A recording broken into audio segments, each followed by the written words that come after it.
Assalamualaikum warahmatullahi wabarakatuh. Kami dari kelompok 4, 12 IPS 1. Saya Novi Noviani sebagai ketua. Saya Nisa Nurmaila sebagai anggota. Saya Amalia sebagai anggota. Saya Iqbal sebagai anggota. Saya Dimas sebagai anggota. Selanjutnya ada sesi wawancara bersama Ibu Aam Amalianti sebagai narasumber kami. Kami dari kelas bagian kita satu kelompok 4 ingin mewawancarai Ibu seputar perkembangan tersebut. Untuk pertanyaan pertama, apa yang diketahui oleh Ibu mengenai peristiwa tersebut?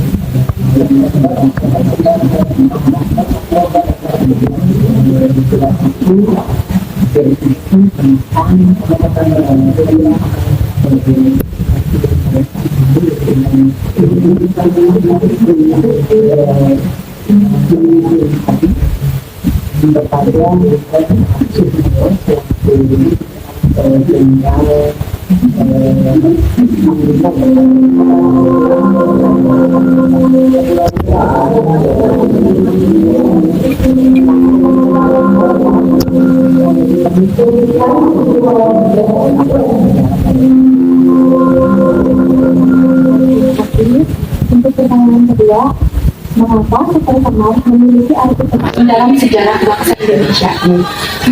Dengan keluarnya Super Semar ini merupakan era dimulainya masa Orde Baru.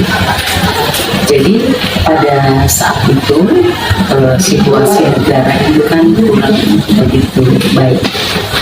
Semenjak terjadinya peristiwa G30 ya, di mana mulai dari itu banyak terjadi serangkaian tindakan kekerasan pada saat itu sampai di tahun 1990. Ada beberapa peristiwa besar dari setelah adanya peristiwa G30 SPKI, sehingga kemudian perlu ada tindakan khusus untuk proses pengamanan negara. Dan dengan keluarnya Super Semar ini dimulai masa Orde Baru. Pada masa itu terjadi pengalihan komando dari Presiden Soekarno ke Jenderal Soekarno pada saat itu, sehingga dengan adanya perintah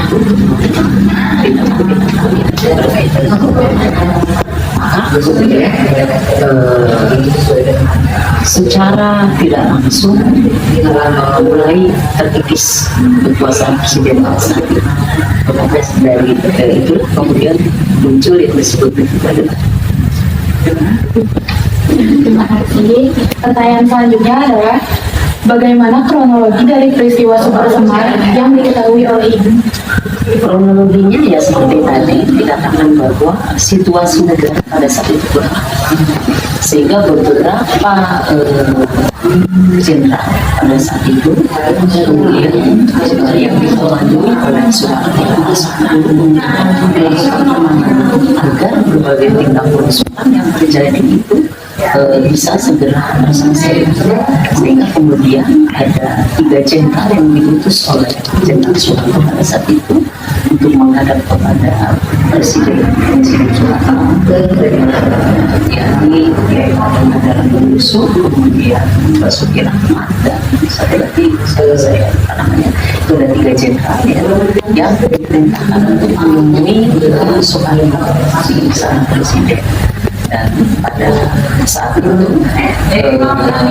juga sedang berlangsung demonstrasi besar-besaran yang dilakukan oleh mahasiswa, di mana mahasiswa menuntut kepada pemerintah agar keamanan di negara diperhatikan, sehingga kemudian akhirnya 3 jenderal yang diutus oleh Soeharto itu menunjuk Insinyur Soekarno dalam adanya Presiden Republik Indonesia yang pertama pada saat itu untuk menandatangani surat perintah 11 surat, karena pada saat itu bertepatan dengan 11 surat tahun 1960. Sementara peristiwa tugas PKI sendiri yang terjadi pada tanggal 31 September 1960. Berarti itu sudah lebih dari 6 bulan ya, berarti Oktober, November, Desember, Januari, Februari, Maret, sekitar 6 bulan situasi negara kacau, sehingga dirasa perlu untuk melakukan tindakan-tindakan yang bisa memulihkan Baik, untuk pertanyaan selanjutnya, menurut pendapat Ibu, apa dampak positif dari dikeluarkannya Super Semar?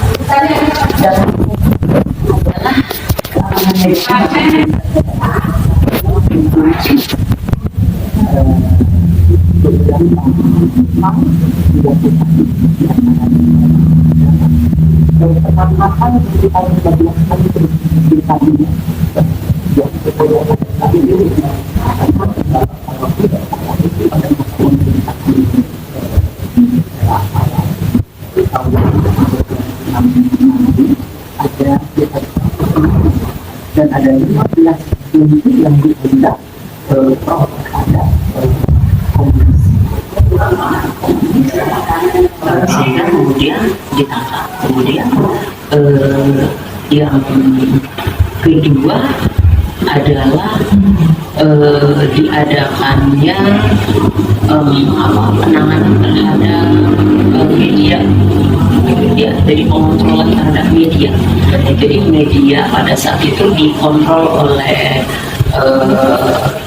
nasional media, sehingga tidak lagi semena-mena memberitakan tentang hal yang terutama pada saat itu berbau PKI.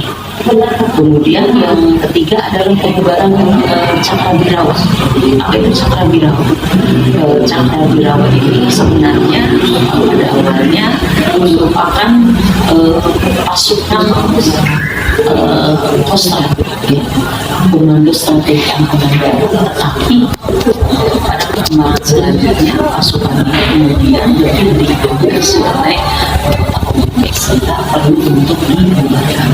Jadi itu hal positif ya, dengan munculnya terutama di bidang keamanan ya, harus kita kendali dengan yang dilakukan ada yang pertama penangkapan terhadap media sendiri, kemudian yang kedua Cakrawirawa, dan yang ketiga pengontrolan media oleh pemerintah secara nasional.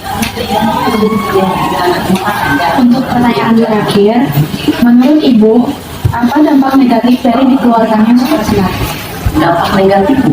Dampak negatifnya adalah ketika Super Semar itu kemudian tadi kekuasaan institusional Presiden Marcos, karena komando yang strategis itu langsung diambil alih oleh Insinyur Soeharto, Pak Soeharto, Jenderal Soeharto.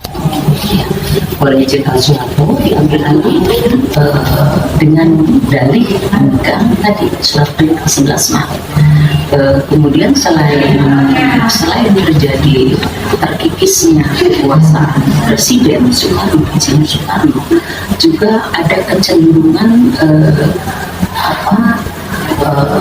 Jenderal Soeharto ini melakukan tindakan-tindakan yang cenderung mengarah kepada otoriter, banyak tujuannya tadi untuk sistem pengamanan dan perlu dilaksanakan untuk memberantas PKI.